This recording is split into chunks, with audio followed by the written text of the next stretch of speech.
We're here with Rick Crawford, a congressman, U.S. congressman from Arkansas. It's a pleasure to have you here. And, I do want to ask a question about China. It Sure. seems China always comes up, especially during the COVID issue, whether or not China has anything to do with it or Chinese influences, not only in the United States, but in our own state of Arkansas. Can you tell me a little bit about your experiences and kind of what you've been working on, when it comes to the China issue? Well, yeah, this is something I've been really trying to take as deep a dive as I can over the years, not just over the last few months, as it has become um, headline news that China was acting, in a suspicious way. This has been going on for years, and I've been on this issue now for a long, long time. And so, first off, you need to get a little greater context on China and sort of their timeline for world dominance. And I'm not overstating this. If you look at, they're in what you might call a 100-year marathon. So think about 75 years ago when Chairman Mao took control, roughly 75 years ago. Chairman Mao took control, and Chiang Kai-shek was ousted, and he, Mao took over in his Communist Party. They stated then a 100-year goal to be the preeminent power in the world, and they're 75 years into this 100-year marathon. And what they've done is basically everything they said they would do. And so you think about that's the way back to 75 years ago. But think back to 2001 when they were allowed into the WTO. December 11th, if my date's correct, December 11th, 2001, they were admitted into the WTO. On December 12th of 2001, they began cheating.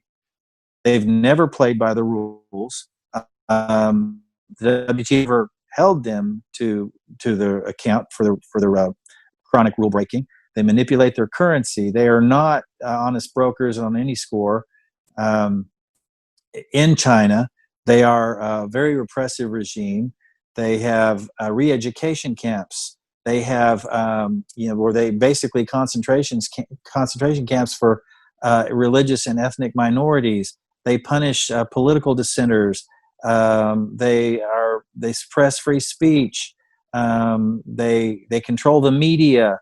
They do all of these things, and yet we're supposed to welcome them and act like they're an upstanding member of the global community. No, that's not true. Here in the United States, we've seen the evidence of their placement of individuals through the Confucius Institute, where they're placing students and into prestigious academic institutions and research institutions for the express purpose of stealing technology. They place students in our colleges and universities primarily in hard science disciplines, STEM programs, artificial intelligence, things of this nature. That's to empower their economy. It's not to help us. What's happened is our universities have become so, I don't want to say addicted to that revenue stream, but they crave that revenue that comes from these foreign students, particularly Chinese students. And so they have been reticent to complain about the nature of China's bad dealings and the bad faith that they have displayed. Further, we have the EB-5 program. I don't know if you're familiar with this. It's an immigration program whereby basically Chinese or any other country, but this is predominantly used by the Chinese, can essentially buy citizenship for their children and put them on a pathway to a green card and to U.S. citizenship. This is problematic. Now, granted, it does require a fairly high level of investment. I think the minimum threshold may be somewhere in the neighborhood of $900,000. I'm not sure. But when you have these folks over in China who are highly placed in these state-owned enterprises, companies that pretend to be capitalists and they're really not, and they're essentially buying their children's future into the United States for the express purpose of ripping us off, that's a problem. And so, those are some things we need to examine. Here in Arkansas, we've had some instances of researchers that have been caught stealing research from, for example, the Rice Research and Extension Center in Stuttgart, where they've had a lot of very, very important agronomic research that took place there. They were caught on their way out of the country at the airport in San Francisco. There were two. I think there may have been a total of 5, but 2 of them were arrested, and I think they're awaiting some sort of adjudication. Then we had a professor at the University of Arkansas in Fayetteville that had ties to the Communist Party back in China, who was recently arrested as well. We've had instances of ransomware attacks on municipalities. We've had, outside of Arkansas, you've seen this at places like Texas A&M. You've seen it at Harvard. You've seen it at agriculture research stations and so on, where individuals will collect plants, put them in a Ziploc bag, and send it back to China so they can do some genomic research on certain varieties of corn or soybeans or what have you. These are not honest brokers. These are not the kind of people that we can do business with in good faith, because they're not here to empower our economy. They're here to advantage their economy and steal from us. And so I think we just need to go into this with eyes wide open. And I think any other view of Chinese intentions are somewhat naive and uninformed. There's been a tremendous concern here in Arkansas. You mentioned some of those examples, and just, with colleges, Confucius program. Are you guys moving to in Congress? Or do you guys have any plans to kind of limit the amount the Chinese government can be involved in either sending children to school through their government programs, or possibly limiting the types of lands they could buy? These are things we're looking at, and I think we need to. There is a China task force that was put together by the minority side, the Republican Party.